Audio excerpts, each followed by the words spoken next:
possible. In my past 3 speaking opportunities, I've been preaching through the book of Colossians, which I'm going to continue doing. And no surprise, the particular passage I'm going to talk about today folds well into the resurrection of Jesus, because that is central throughout scriptures. It's what gives us hope. As in a quick review, as you can notice, I put like 4 titles up here. I have no idea how to best title this, but hopefully as we get into this, it'll be meaningful. My first lesson, we reviewed the way Paul encouraged a group of people that he had not yet met, what he chose to pray for, what he pulled into focus to encourage them with, and I challenge us to reach out to our missionaries and encourage them in a similar way. My second lesson reminded us of our true predicament. We desperately need help. We need to be rescued from ourselves. And then we looked at how Jesus performed that extraordinary rescue that we desperately needed and brings us into light, where we can finally see and understand how to live. My last lesson dove into how Jesus reveals the image of God, how the true nature and character of God described in the law and history was rendered in the flesh of Jesus the Christ in a way that our dense brains could comprehend. The challenge was to consider not only the revealed God, but what our image reveals about us. Today, I'd like to continue in Colossians 1, specifically around verse 17, where Jesus is described as the force that holds all things together.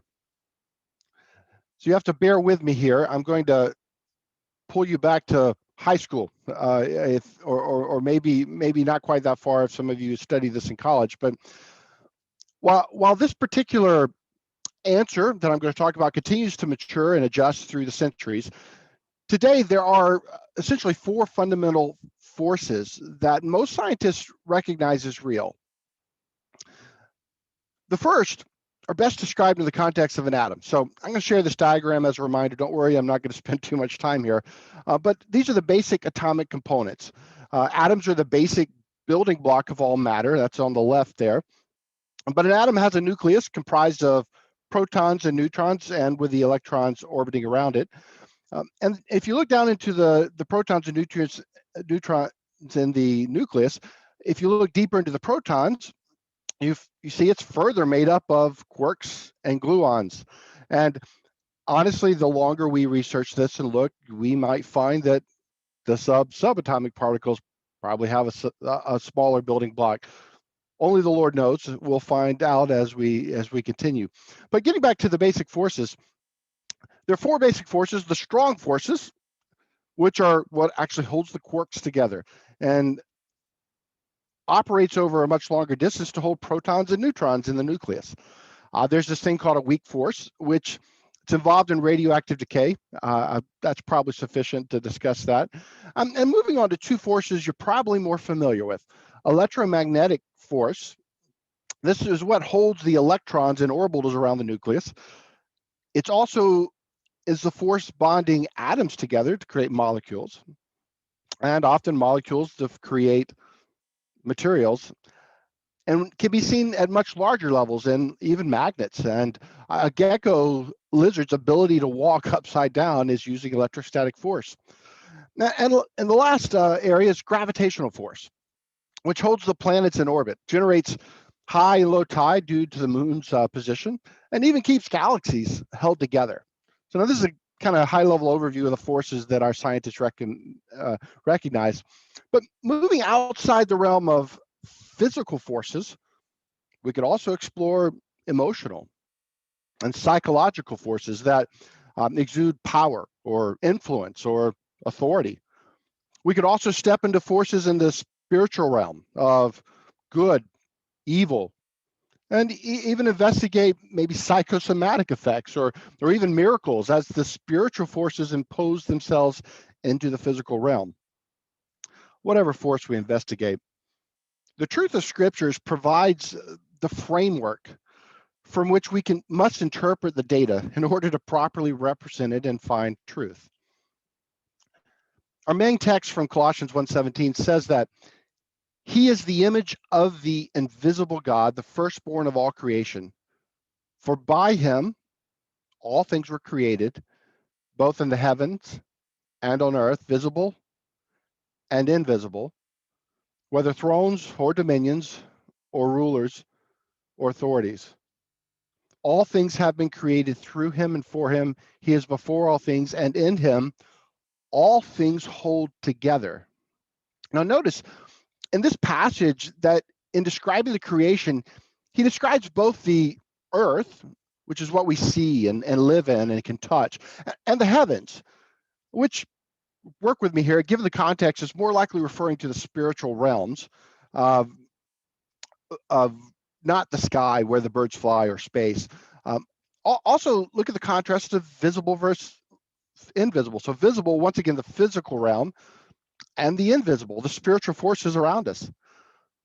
Then another similar contrast between the thrones or kingdoms or rulers, these are the physical realm, versus the unseen realm, authorities. Each of these were created for Jesus and by Jesus. And the next statement explains that these physical and spiritual creations are actively held together by Jesus, for in him all things hold together. Romans 11:36 also highlights the purpose of creation. For from him and through him and to him are all things. 1 Corinthians 8:6 underscores how through Jesus we came about, that we exist, and also echoes the active nature, similar to the Colossians passage, in that through Christ we are existing. Continuing in Acts 17:28, when Paul is introducing God to the Athenians and describes him as the creator of all, and in verse 27, I'll pick up there, it says that they would seek God, if perhaps they might grope for him and find him, though he is not far from each one of us, for in him we live and move and have our being, end quote. This passage further reaffirms the active work of God to sustain our lives and enable our movements. Finally, in Hebrews 1:3, we get a glimpse of the nature of that power, similar to Genesis, when God says, "Let there be light." And if you recall, light formed even before there was a sun. Sun didn't come till day 4. His word's powerful and will not return void, which the scriptures continue to remind us. So in Hebrews, he says, and Jesus is the radiance of God's glory and the exact representation of his nature, and upholds all things by the word of his power. Once again, this is that language. He is upholding, active, everything by the word of his power. These many scriptures show a consistent message of the active work of Christ, not only to have created us and set the world in motion, but in the active work of sustaining and steering our lives in movement. My every hair, my each breath is under the control of the active work of Jesus. For in him, all things hold together. This truth is a freeing one, in that it enables faith to flourish and grow. And I'd like to spend a little time thinking about that. We've connected these scriptures together. Now I'd like to push that a little deeper and consider how the knowledge of this active, sustaining power of Jesus is something in our lives that can actually build and engender faith. Let's start to answer this question with a few other questions. Let's consider Matthew 10:28 through 30. Do not fear those who kill the body, but are unable to kill the soul, but rather fear him who is able to destroy both soul and body in hell. Are not 2 sparrows sold for a cent? And yet not one of them will fall to the ground apart from your Father. But the very hairs of your head are all numbered. So do not fear. You are more valuable than many sparrows. So I'll ask a question to you to kind of help work through this bigger question. If a bird is worth less than a cent, at least at this time period, and it doesn't die outside of the active management and awareness of God, and I am much more valuable than a bird to God, then what does that tell me or inform me about fearing death?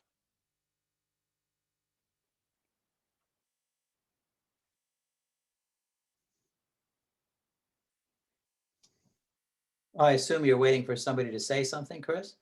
This is a question for you. So yes, give me your thoughts on this. Well, to put it bluntly, it says we're foolish. Of course, that's easier said than done. For sure. And we're foolish to fear death.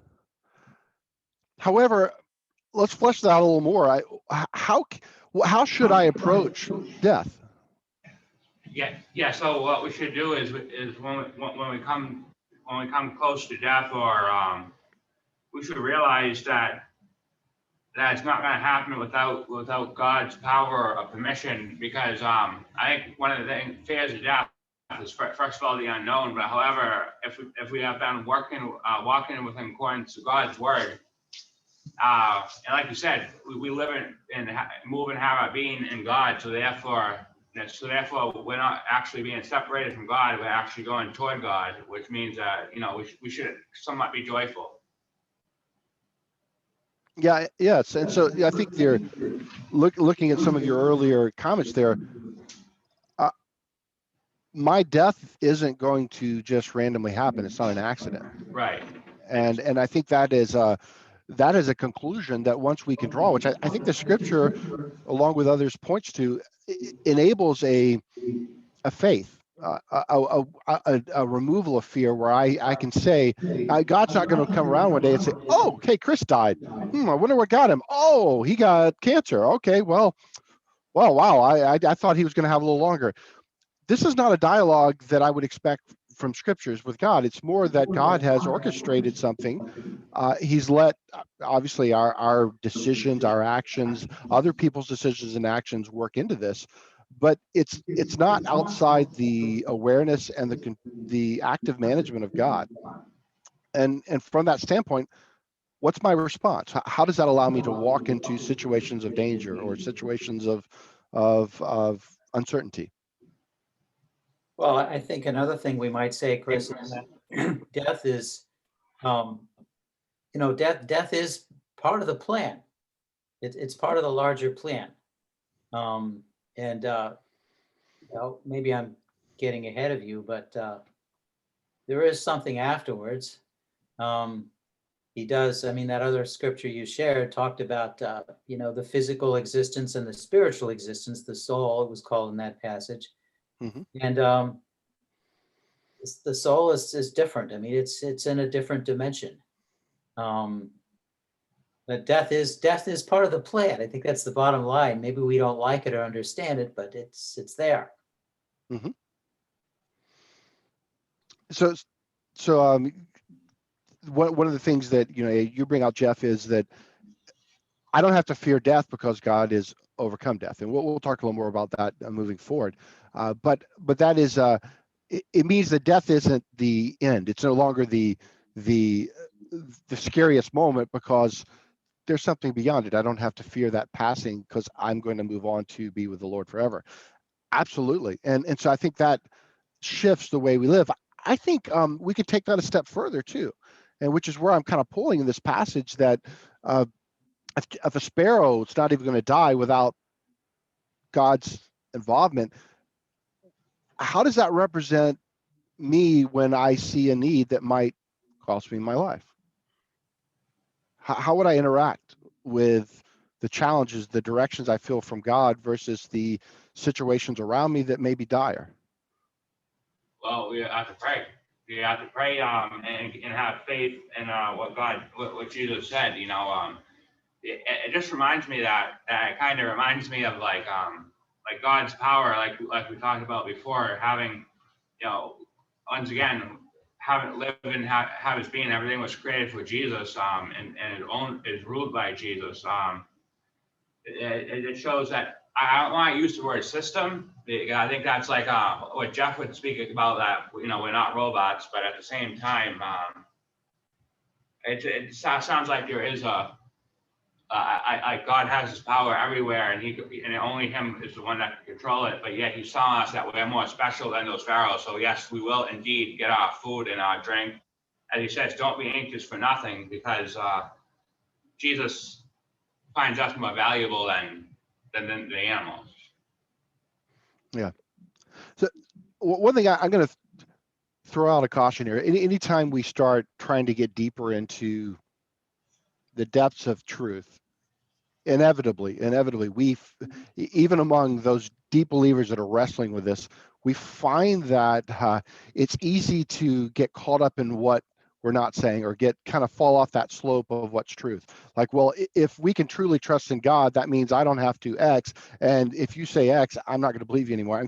It's easy to kind of misrepresent things. So I want to be careful. These are sensitive subjects as we work through this, and you can easily take the truth of this and take it out of context and do something foolish.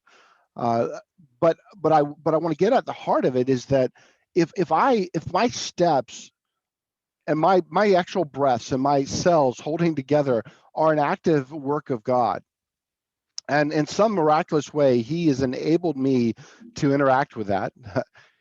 I get to make decisions, I get to make choices which have consequences, which could cost my death. Yet he's involved in it. It's a complex picture, and it brings a lot of challenges in terms of when bad things happen, how do we handle those if we know God's involved? However, you can't either dismiss the hand of God or the impact of man's decisions. They both play a very attention here that makes reasoning through this often challenging. And so I want to call it out. I mean, there's some challenges here when we think about this, but if we don't wrestle with this and come to grips with what God tells us he's doing, I think it's going to limit our faith. It's going to limit our walk. Let's go to the next scripture, and then, or Jeff, you got a comment? Go ahead, Jeff. Yeah, just going to say, I mean, it's a trite saying, but nothing ventured, nothing gained. I think your original question was, what if we're faced with a situation where, there's an urgent need and yet there is danger? I think it's not setting anything aside you said. I mean, there's going to be wisdom, there's difficult decisions. God, as far as I know, never did the same miracle twice. And so there aren't going to be any nice formulas that tell us the answer. Mm-hmm. But nonetheless, we do need to remember that God is able to rescue us, according to his will. And the Spirit may very well lead us into a situation that might lead to death. But, Paul alludes to that. At one point, he does honestly say in one of his letters, we were afraid of the sentence of death was there. And yet he goes on and he says, yet God rescued us, and so on. There's this whole thing about, triumphance in Christ, and the gospel was spread in spite of their fears. So mm-hmm.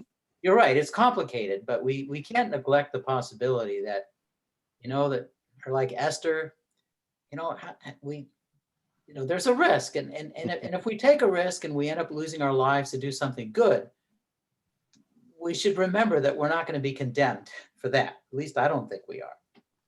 Yeah, and matter of fact, I take that a step further. That I think those choices we make, God's aware of those choices, and he's working with those to either stop us in our choice or enable that choice, and there may be a consequence for that. It may be good, maybe a bad consequence. We have this ecosystem that we struggle with because we love order. We love the plan.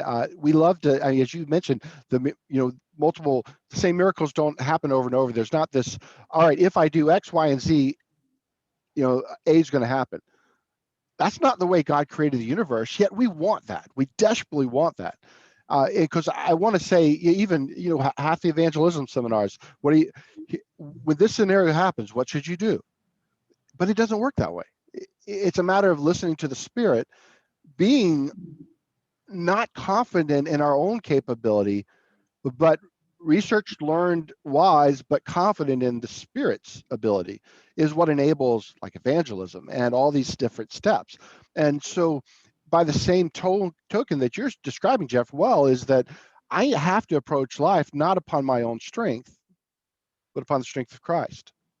which means that there's going to be uncertainty as far as my visibility sees. But in that, if I'm clear that I need to walk this direction, I don't know what's going to happen, but I need to walk that direction. If I'm clear that God's calling me there. And if what frees us up are these two pieces here. One is the one you mentioned earlier, which we'll talk more in a second about the end goal. But the also is if God's actively pointing me in a particular direction, I don't have to fear. I don't have to fear.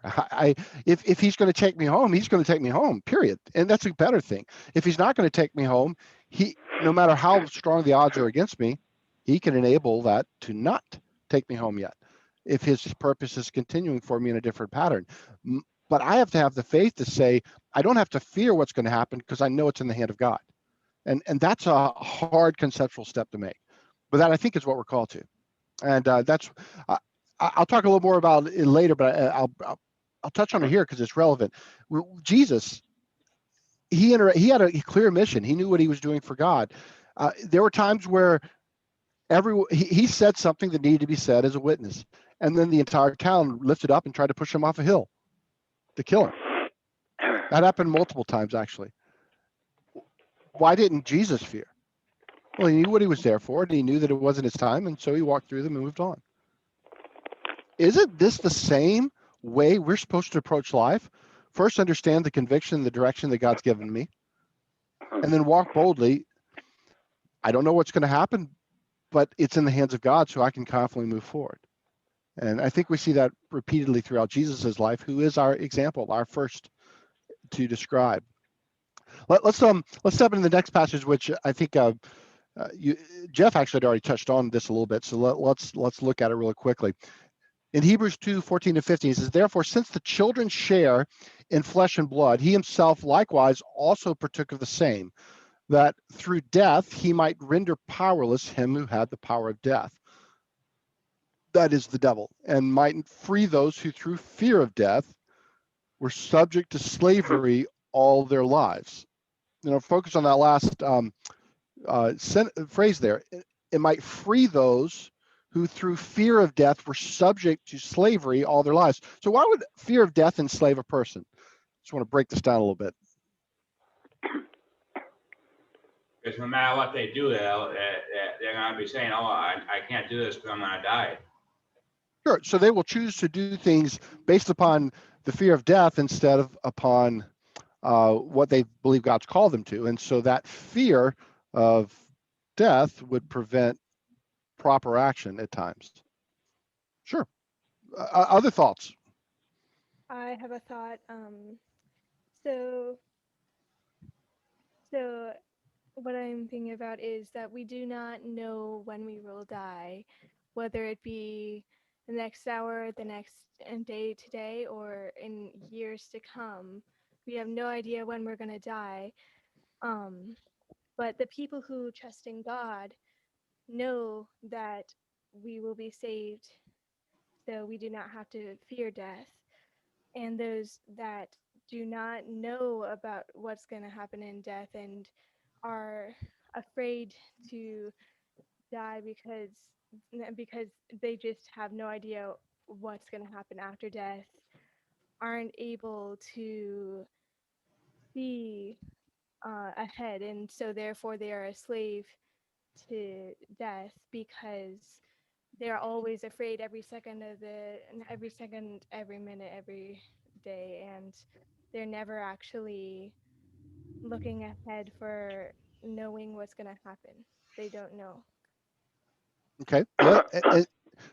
Let's take thank you, Miriam. Let's take these next two questions. I think kind of work together to take this to the next step. What is it? What daily decisions do we make that are ultimately driven by a fear of death? And similarly, how can Jesus remove this fear change our day-to-day behavior? But what are some of the day-to-day decisions we are making that can ultimately be driven by fear of death? Whether or not or to socialize, like it can cause a huge social problem. I'm going to fear that this person's going to do this to me because I talked to him, whatever. Sure. Okay. You could lead there. Chris, I think that fear of death is what underlies greed. I think Sure. You know, we hold on to our money sometimes unnecessarily and don't spend it on good things because we think, well, you know, and maybe I won't have enough for tomorrow. Mhm. Or even on a deeper level, you know, a lot of people who, you know, what's that terrible saying? The one who dies with the most toys wins. Um, and so it can completely distort the way that we look at how we use our lives and what our goals should be. Mhm. I go to Absolutely. an even lower level. We don't cross the streets when the light is red because something could happen to us. Exactly. Yes. I think fear for me of dying is, you know, stepping out in faith and trying to do all the right things with Christ, because I know I can't do anything without Him. But wondering when I die, if I repented for all my sins, and well, the one sin or two sins that we're all going to end up dying with, is it going to keep us out of that narrow gate? And have I done everything that God has anointed me to do, that I don't always know what He's anointed me? I step out in faith. If I do something right, I feel that I please God. But if I step out in faith and it's not working out, then I know I'm not pleasing God. But the question would be, have I done everything pleasing to God before He takes me home? Sure. A lot you said in there, Michelle. You know, and I think one comment I make, we have, you know, the promises in scriptures that the way the grace of God works is that when I give my life to Him, my sins are all covered, past, present, and future. So I can work before the throne with confidence. So I mean, I think that's something that we want to hold on to, allay some of those fears that I think do pop in our heads at times. That, well, what if I sin and then die? You know, but I think that does feed into this question that if I'm imagining that God is not in control, that He isn't actively managing this, then there is that fear that I could be a genuine person and then, I sin and it caught me off guard. But that doesn't speak of the character of God the way that Scriptures does. I know that God, if I choose to commit to God, He's going to hold that which I've committed to the end. And a sin here and there that doesn't lead to death, it's not going to lead to death. It's going to be covered by grace. And so I think that, you know, that does hinge at one of those key areas that we often fear, is that our own, do we trust in the grace of God versus or does our own proclivity to sin, or our own tendency to be evil and do the wrong things or fall off the horse get in the way of us accepting the grace of God and pursuing the grace of God? So looking on at this landscape that we're describing here is, and as I think I appreciate Christiana bringing this up, even the little mundane task of the day often hinge around fear. Why do I go to a doctor? Well, so that I can stay well. Well, why do I want to stay well? So that I can live long, so that I don't die. Why do I work? Well, I need money. Why do I need money? To pay for food. Why do I need food? Well, so I don't die. And a lot of these things in there. Now, granted, is going to a doctor a good thing? Yes. Is going to work a good thing? Yes. Are we called to go to work by God? Absolutely. However, it can't be the place where we place our trust. And I think this is always the challenge that we get to be. We love pigeonholing people. If you label something or label an idea, it makes it where you can handle it. The challenge is we really can't do that, but that's how these things work. Well, yeah, I should trust a God, but the doctors are the one of the here and now, and I gotta focus on that. I gotta do this, because otherwise I would be faithless. Or the flip of it, you can't go to a doctor. You've got to be 100% in God. If God can't heal you, then why isn't that sufficient? I mean, we can play this game where we distort truth around this picture, and that's falling off that line. What does the scriptures tell us? Well, I need to trust in God for my life. If I can't get to a doctor, is all hope lost? No. No. My hope's in God. However, God also says in the presence of many counselors, there's wisdom. What is a doctor? Well, he's someone who's studied in an area that can provide value and provide wisdom. Should I go to a doctor and get wisdom for how to better live my life? Absolutely. And if he gives me counsel that makes sense, that aligns with the truths that God has given me, and I choose not to do it, I'm sinning, because where I see good to do and do not do it, I'm sinning. So we have this picture that incorporates all these pieces, but it's the ordering of the pieces that matter. And I think this truth that we're bringing out here, that he holds all things together, provides that foundational piece so that I can order it. If I see a kid in the middle of a road about to be hit by a car and I choose to run out and move that kid, most people would say that's the right decision. What allows you to do that? Well, you don't fear death, you fear the loss of that child, not your own death. And therefore you make a decision because it's the right thing to do, to save, to help. That is putting your life at risk because of a higher calling, a value. You can Because only God do says that. be a good Samaritan in all this too. You just don't walk away when you see a need that God can use you and work through you to save that child. And God's anointing you by putting you in the right place at the right time. And he's working through you and saying, save that child. Right. And so now then take the flip of that. If there wasn't a child there and you choose to run out in the middle of the road in front of that car, the exact same action, is that now trust, or is that foolishness? Oh, that's foolishness. Right. So the same action, slightly different scenario. One is righteousness and true love, and the other one is foolishness. And Yeah. And we have to differentiate those, because the same situation over and over doesn't always mean the same response is needed. We have to trust and let the Spirit of God guide us so that we step out. And if I stepped out in front of that car to save the kid's life, could I die? Yes. Will I die? I don't know. If I die, is it okay? Yep. Because if I die, God meant for me to die, and I did it doing the right thing. So I'll be home And with he'll God. reward you in secret too, he said. Yep. And yet the flip of that, if I push the kid out and I'm able to get out of the way and this car swerves and I don't die, is that good? Well, yep, God's got Yes, because more it wasn't purpose your for me. time yet.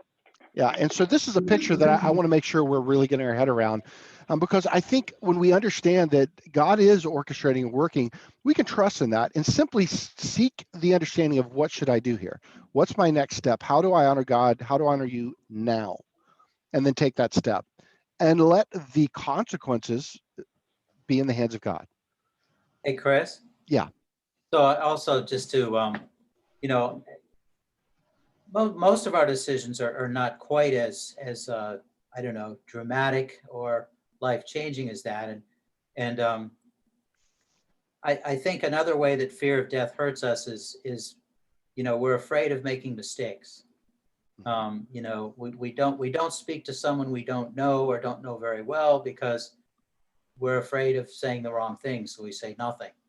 And there are lots of areas of life most areas probably where we can't predict what will happen. And if we make an honest mistake, because of lack of understanding or whatever, God's grace can cover us.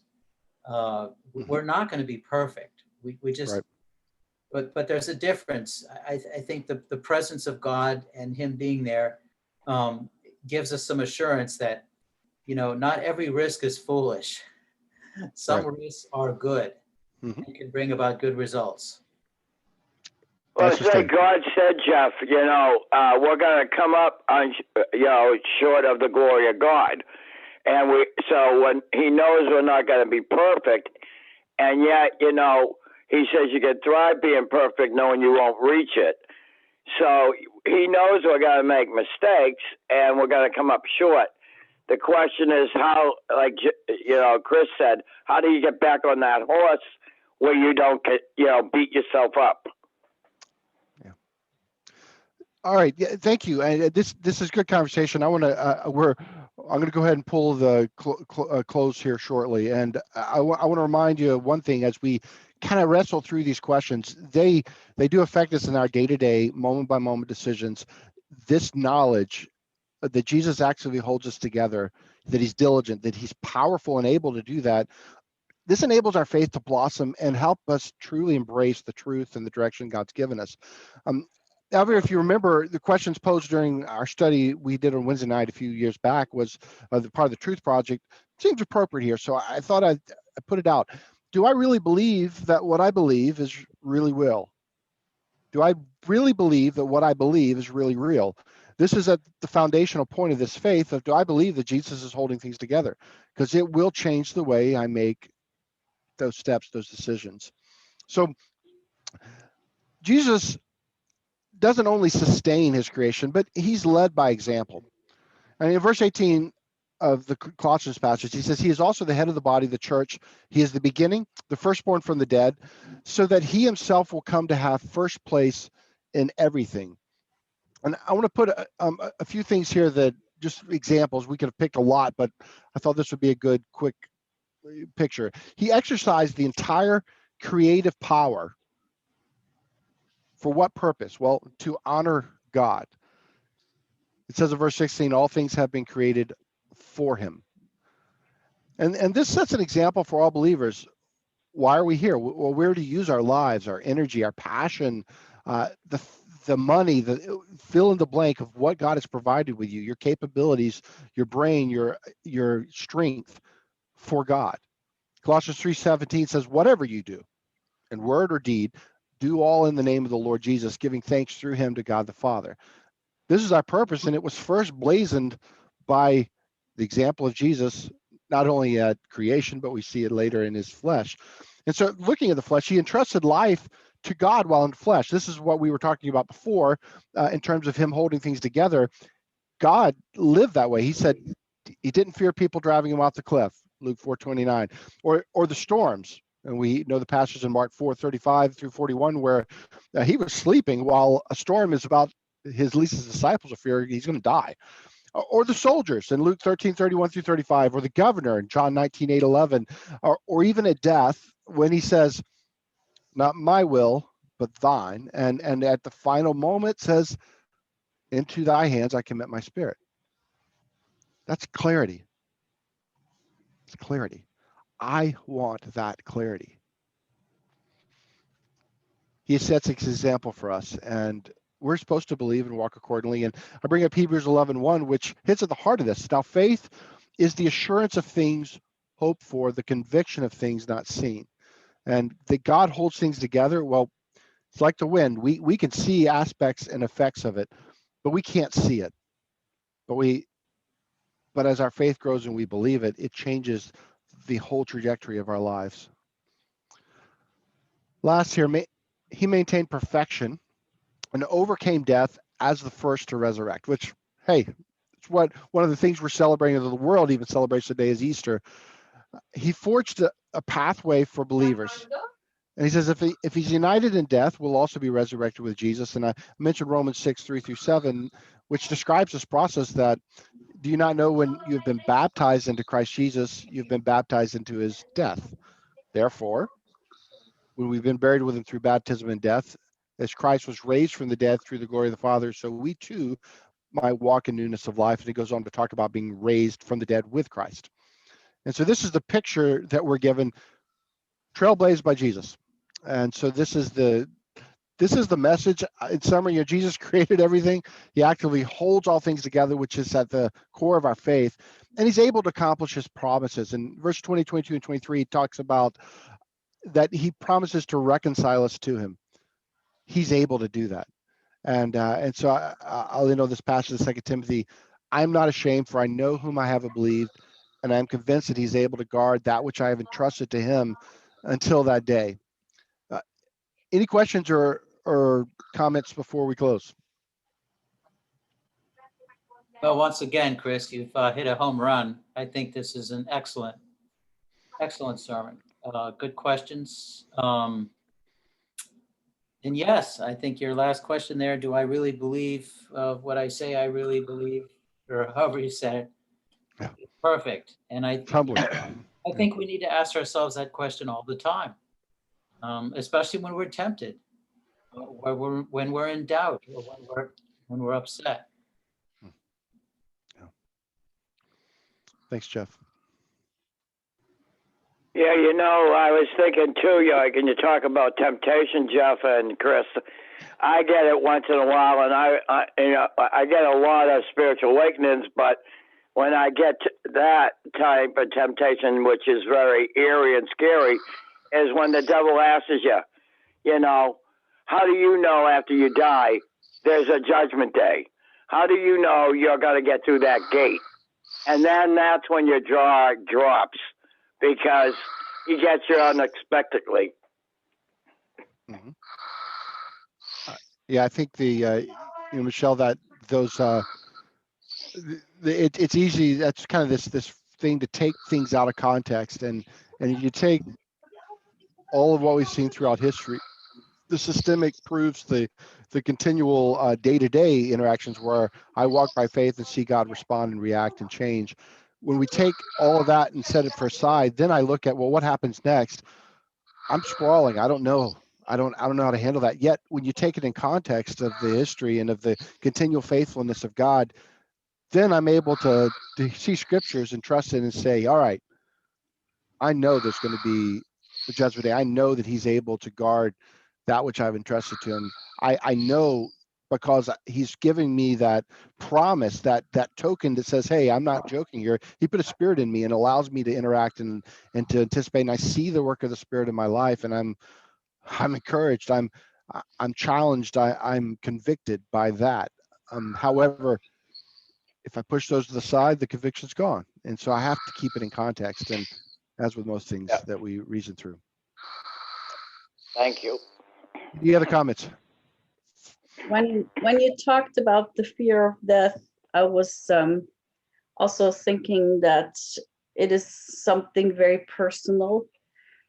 So maybe something that I wrestle with, somebody else doesn't have a problem with, and vice versa. Sure. So I don't think there is an absolute.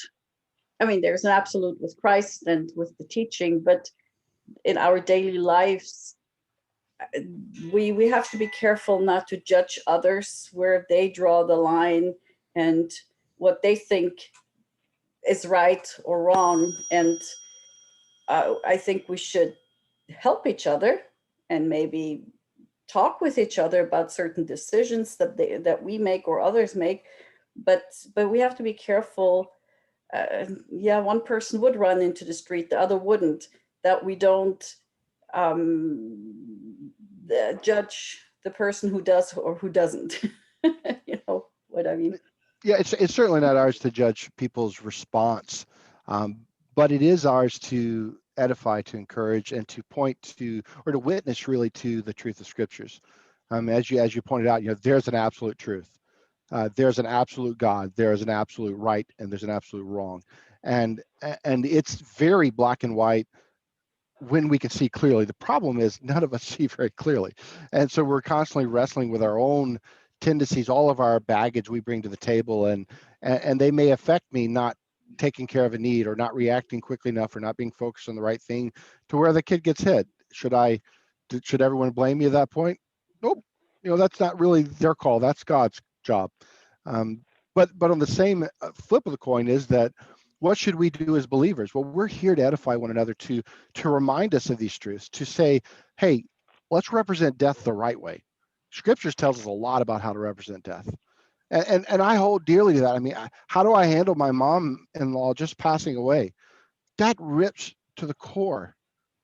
Yet, I don't have to fear. It hurts, but I know she was a faithful woman of God, and she's at rest right now, and I'm going to see her again.